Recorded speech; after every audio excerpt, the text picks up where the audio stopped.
Hi, I'm Todd Austin, and this is the first video in a sequence of 6 videos forming a hardware security tutorial I've developed. By watching all of these 6 videos, and they should be approachable by anyone who is a computer scientist or computer engineer without any background in security, you should be well aware of the hardware security field after watching these 6 videos. And you should feel well prepared to build secure hardware and software. So let's jump right into it. As I said, this is a 6-part tutorial. Each video is a different part of the tutorial. In this first video, we're going to be just setting the stage for why computer security and privacy should be a concern for hardware designers. And we'll get into all the details of why it's important and how to approach learning that problem. In part 2, we're going to do the security basics. Interestingly, hardware security is just the hardware version of computer security. So getting to hardware security, we got to go through computer security to get there. So we're going to spend time talking about cryptography, hashing, and signatures, which are 3 fundamental security technologies that we're going to use over and over again in many different ways in the hardware security world. As hardware security architects, designers, protectors, we need to understand the attacks that occur both in software and hardware, because as hardware security architects, we're going to be wanting to stop both hardware and software hacking. So we need to study hacking. So part 3 of this series will specifically look at what is hacking that can occur from both the hardware and the software perspective, and what are the vulnerabilities that lead to that hacking. In part 4, we're going to study the other side of the vulnerability coin, which are side channels. This is not hacking per se, but it is clever attackers looking at observable properties of the system that leak sensitive information. This is particularly important to hardware designers because unsuspecting hardware designers create most of the vulnerabilities that lead to these really richly leaking hardware and software side channels. And then in part 5, we're going to look at existing security defenses, those that are already out there in the world, both software and hardware security defenses, and look at why often they fall short and keep us always trying to still fix security problems. Then in part 6 of the video tutorial series, we'll take a quick tour of emerging defenses and privacy technologies that are up and coming, many in the hardware security world that have the hope to really advance protections in secure and private computation. Some of that work is mine, some of that is other people from the hardware security community. So let's get started. First, I want to talk about why security isn't very secure. Anybody who lives in the world today and is interacting with any kind of computing systems knows they're not very secure, and they're always being patched to get more secure endlessly. And the reason is because there's really 2 primary problems in the computing industry today that leads to this insecurity, this endless insecurity. The first is software vulnerabilities, and basically an unlimited number of software vulnerabilities. Software vulnerabilities are most typically just bugs in software. Some designer, some developer was making some software. They didn't anticipate a particular situation. The software may function correctly, but the bug in the software can be exploited by a clever attacker to take it to a place where the software does things that it wasn't intended to, that the developer never intended it to do. And one of those things may be subverting secure system defenses. Well, so to get rid of software vulnerabilities, you got to say to your developers, please don't write software with bugs. And anybody who writes software knows that you just can't write software without bugs. The human condition is, we make mistakes, we insert bugs. And so the possibility of writing software without bugs is basically impossible. So most software is generally hackable. Long-standing studies in software engineering have shown that typically there's one bug every 20 lines of code, and so when you're developing systems, there's loads and loads of vulnerabilities in those systems. Many of those bugs can be converted into active security exploits. So it's a big challenge to get rid of those vulnerabilities. And so in general, and my opinion, most any system out there today is pretty hackable if someone focuses their attention on. The other problem you got to deal with are side channels. And what side channels are information leaking from functionally correct systems through the observable properties of the system. Now, what are the observable properties? These are things like, how is the program executing its code? How is the program accessing memory? What are the timing of the operations when I make requests to the program? How is the program using the cache? How is the branch predictor working, et cetera, et cetera? How much power is the system consuming? What are the electromagnetic emanations from the system? And clever attackers can take these observable properties and convert them into information about the secrets inside the program. I give an example here on this slide of this safe cracker using an analog side channel. This person is actually listening to the sound of the tumblers inside the safe. That's an analog audio side channel, and they're able to tell when they're getting close to numbers that you should be selecting. So we're going to have to learn how to address both of these problems effectively if we want to build more secure systems. And obviously, if you live in the world, we're not doing it very effectively today. A key observation I always like to point out is that systems aren't very secure. One great example of that is NPR estimated that 70% of Americans have had their Social Security number stolen in the last 10 years. Half of those Americans had their Social Security stolen in a single data breach in a company called Equifax back in 2017. That's pretty striking. They had great security protocols, but ultimately, when attackers focused on them, they were able to penetrate their systems. For 76 days, they siphoned information out of Equifax, all of our financial credentials. So why is it hard to get security right? Well, it really has to do with the fact that the way we make systems more secure is by fixing those bugs, the software vulnerabilities, and trying to plug those side channels.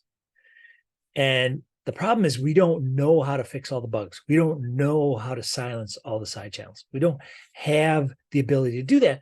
For one, there's just too much software out there and it's coming too fast. This graph right here, I love this graph. It is a graph that shows how many lines of code are running on a commercial airline when its wheels leave the ground over time in number of lines of code. And you can see that the number of lines of code is growing such that, and blue is Boeing aircraft and red is Airbus aircraft. And you can see from this graph that, in recent years, there are literally hundreds of millions of lines of code running when these airlines leave the ground. And it grows at roughly 2x every 2 years. It's incredibly fast growth rate for the software. And so keeping up with those bugs, remember there's one bug every 6 lines, and some sizable fraction of those bugs can be converted into exploits. You got to find and you got to fix them. So, the industry really likes to invest in things like, like formal methods, using mathematics to find and fix bugs. That's a very powerful technique and can be very effective. The challenge, though, is it can't be applied to systems with 100 million lines of code. So it's just really difficult in a patch-based world where you got to fix all the bugs to keep up. And as a result, systems just remain hackable. The worst part of security vulnerabilities are what is called the zero-day attack. It's a pretty common term in the security world, and it means that there's a vulnerability that is only known to the attackers and it's not known to the vendors of those systems. So in essence, the attackers can utilize that attack as long as they want until it's discovered by the vendors. And that's a bad situation because nobody is protected from that attack. These attacks are actually very valuable. There's a website out there called the Zerodium. You can go visit it right now if you want. And what Zerodium does is they buy 0-day attacks. And who do they sell them to? I don't know. I've heard other governments and such. They pay millions of dollars for certain kinds of 0-day attacks, like an iPhone remote code attack that doesn't require any action on the part of the user of the iPhone, it's called an RCE, is worth millions of dollars to them. Ultimately, we want to find and fix all those problems, because those problems really lead to massive security breaches, especially in such a large population as iPhones. And in the end, we end up just patching forever and ever, entering what we call the security arms race. The securities arms race is, I'm developing my system. I'm giving it to my customers. My customers are getting attacked. I'm analyzing how my customers are getting attacked. I'm fixing those problems and then sending it back to my customers so they can get attacked again. And the reason is because I just don't have the ability to fix all those bugs.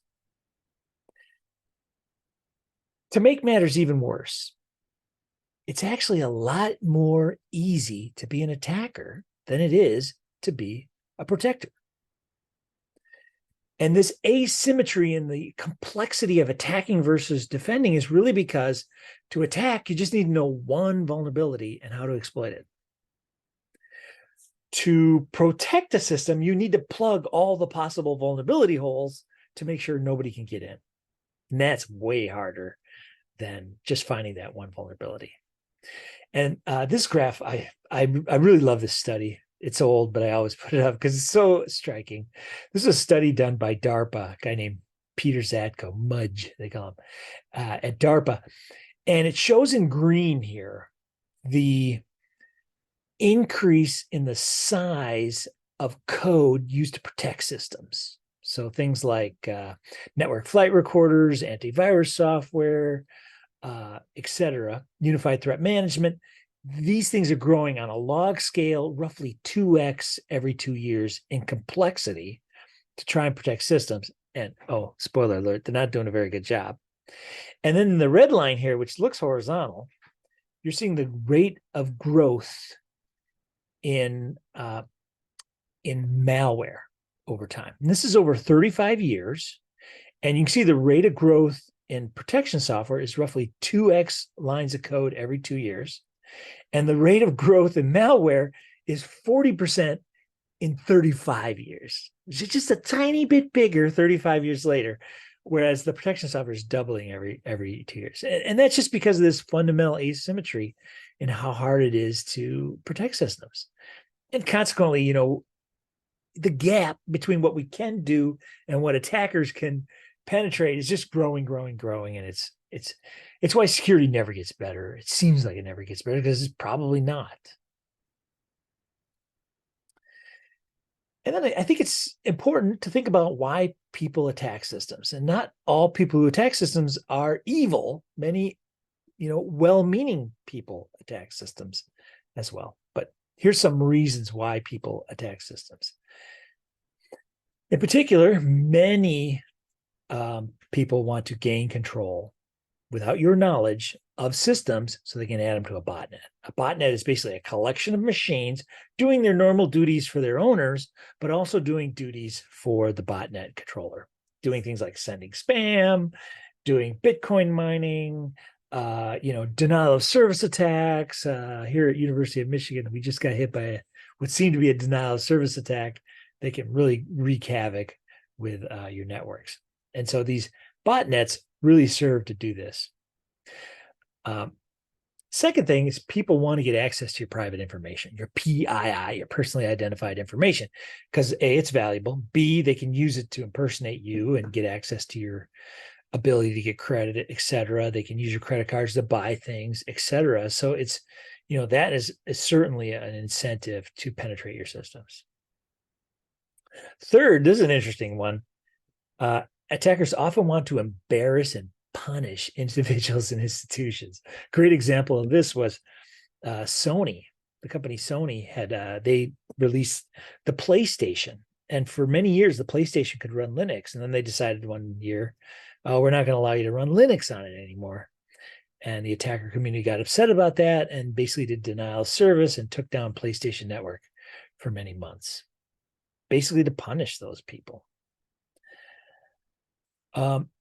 Ethical hackers, researchers like myself and other people in the security community who are trying to break systems, they do it to educate and advocate. They want to find the vulnerabilities before the attacker community, the malicious attacker community finds those vulnerabilities. So while it may seem like, why are you attacking these systems as a researcher? You're just exposing problems. Well, you're exposing problems before the malicious attack community gets a hold of those problems. Now, of course, it's very important to do what's called responsible disclosure. You don't just discover a problem and then post it on Reddit.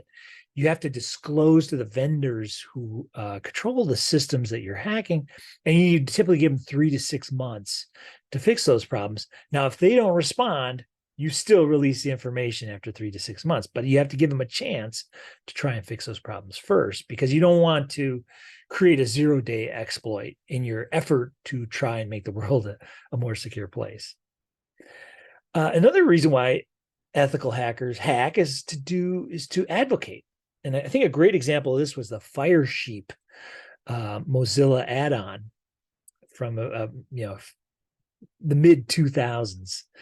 This was a tool that you could load, extension you could load into Firefox, and what it would do is it would promiscuously pull in session keys out of an unencrypted network. And this was a really interesting tool. As you ran it, it would populate its window with basically names and faces, and then the social media networks that you could click on to become that person. And what it was doing under the hood was it was snooping out what are called session keys. When you log into Facebook one day and then 2 days later you come back and you don't have to log in again, that's because you're reproducing a session key for Facebook. And so if those session keys are in the clear in an unencrypted network, you can put your Wi-Fi into what's called promiscuous mode and sniff them out of the air and build these lists and basically reproduce the request that says, I'm now back in the session that this other person logged in. I'm now this person, and do all kinds of nasty stuff inside their social media account. And this was really an advocacy play by these researchers that released this tool, because the point they wanted to make was, hey, social media companies, you really should be adding HTTPS, TLS encryption to your links by default so that everybody's protected. At the time, in the mid 2000s, when this thing came out, it wasn't very popular to do that because, if you wanted to encrypt all your links, now all of a sudden you need 3 times as many servers because encryption processing is expensive. And so after Firesheep came out, they said, okay, we'll add this capability, but maybe we won't turn it on by default. And Firesheep eventually came so bad that they did have to turn on by default. But this is where Intel really came to the rescue. In about 2009, they came out with an instruction set extension called AES-NI, which was AES encryption processing built right into higher end server processors made by Intel, and then AMD picked it up really quickly after that as well. And what was really great about that is now you could do security processing on a server, and you didn't need 3 times as many servers. In fact, it was the same number of servers you had before. The specialized hardware could just keep up with all these requests. So that was a really great contribution from Intel that really helped these social media companies respond to advocacies as Firesheep made that. Today, Firesheep isn't very useful because pretty much every link to the social media companies are encrypted. In fact, pretty much every website is encrypted today. And if you look at, if you follow news about Google Chrome, Google's been toying with the idea of not allowing Chrome to open an unencrypted link to a website. They've been sort of threatening that. When this video is made, mid 2023, they're sort of suggesting that Chrome may one day very soon not open those links anymore, because pretty much the whole world needs to be encrypted now. You shouldn't have any unencrypted links anywhere. Another reason why people attack is they want to earn reputation in the cracking community. And this is very important, reputation. because your prowess in the attacker community is based on your ability to create new and interesting attacks. It's so important that they even have pejorative names for people who aren't able to make their own attacks. They call them script kiddies. People just run their own scripts to attack systems. So certainly, attackers that invent new attacks, both in the ethical hacking community as well as in the malicious hacking community, gain a lot of reputation and respect from fellow attackers.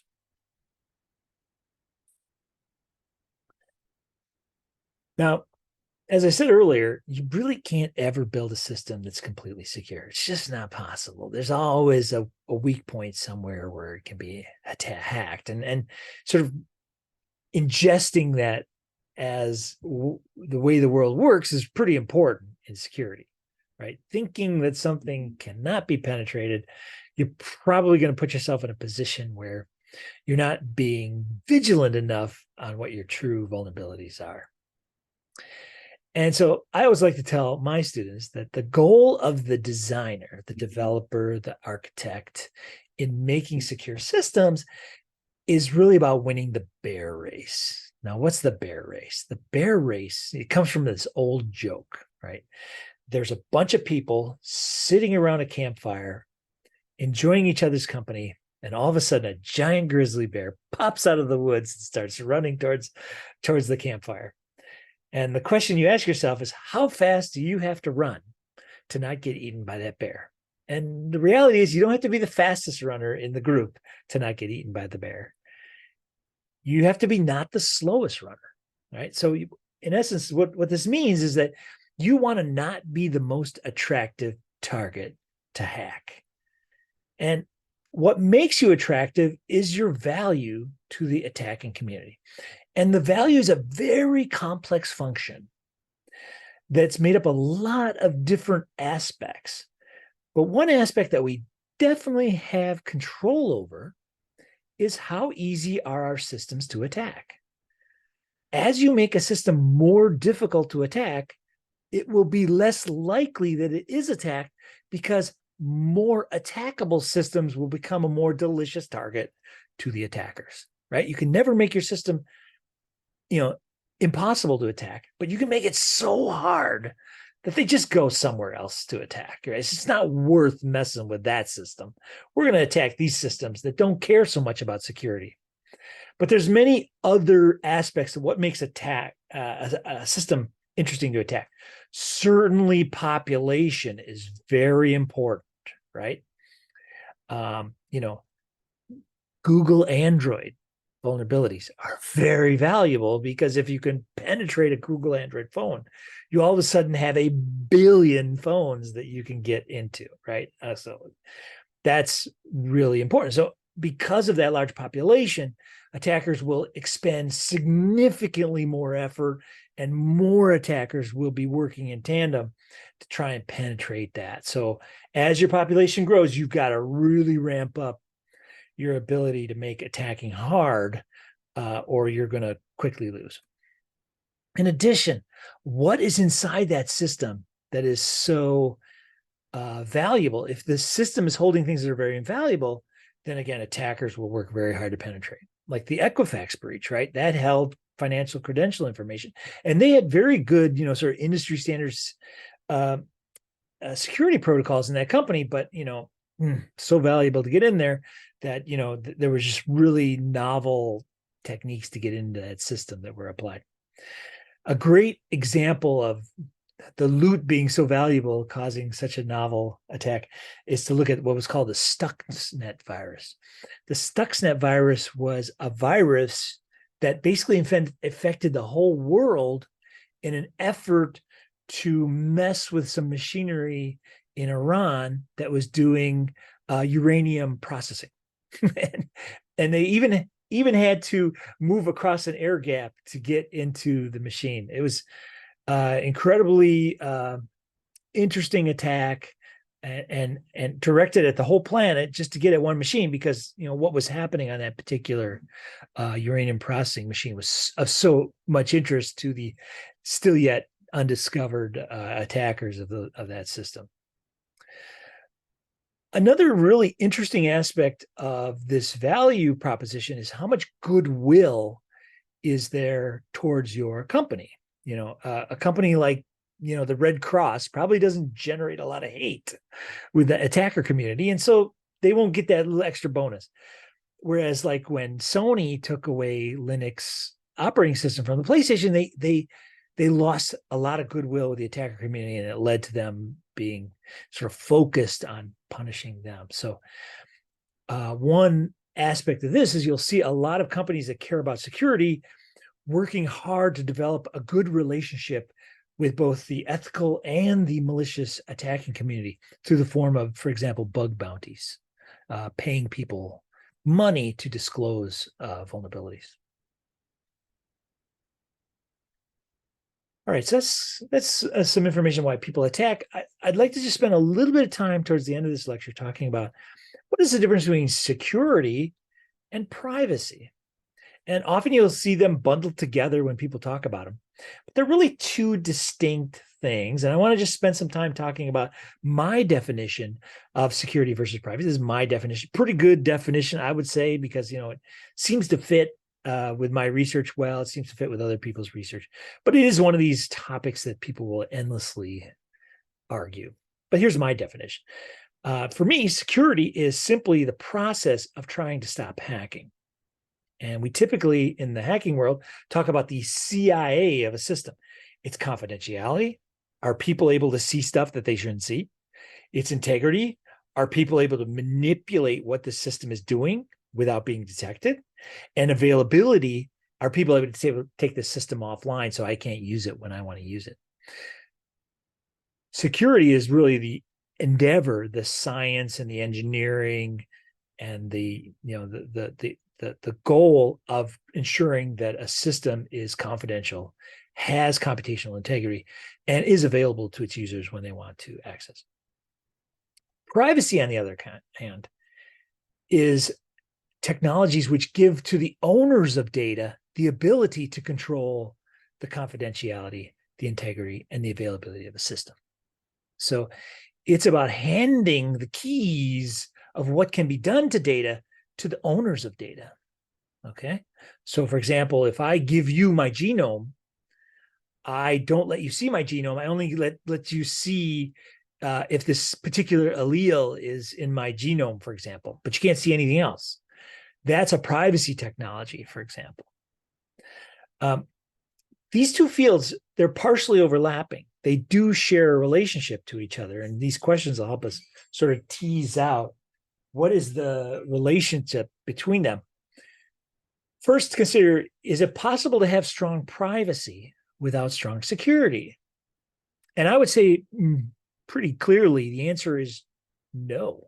In fact, strong privacy is built on strong security. If I don't have strong security, I can't guarantee who will or will not see or manipulate or make unavailable my computation. So certainly strong privacy implies strong security. Second question to consider, is it possible to have strong security without strong privacy? And I would argue, absolutely. Just look at the typical social media company out there today. They take your data and protect it from other users, but they themselves probably use that data in ways that you would be upset with if you learned. So that is an example of strong security practices, but not strong privacy practices. Their privacy practices may be, hey, you give us your data is my intellectual property. I'm going to do with your data whatever I want to do with your data. And so strong security, I would argue, has no implication on privacy. And it's once you have strong security, you have the choice of being a privacy-oriented company or not. But that ultimately is your choice as a company or as a tool.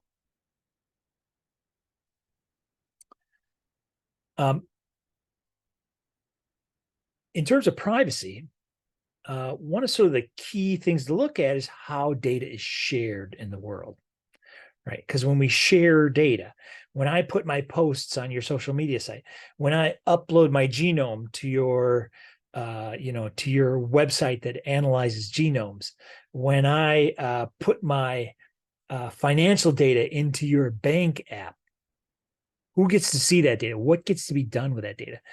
Typically today, the way it works is the controls over what can be done with that data is a combination of written documents, EULAs, the thing you click when you get access to a website, perhaps regional laws, et cetera. But the controls are typically not of a form of technological controls. And ultimately, if someone hacks into the system or IT staff goes rogue or a programmer goes rogue, you can pretty much do whatever you want with that data and sell it, harvest it, abuse it, use it in ways that the data owner doesn't even know about.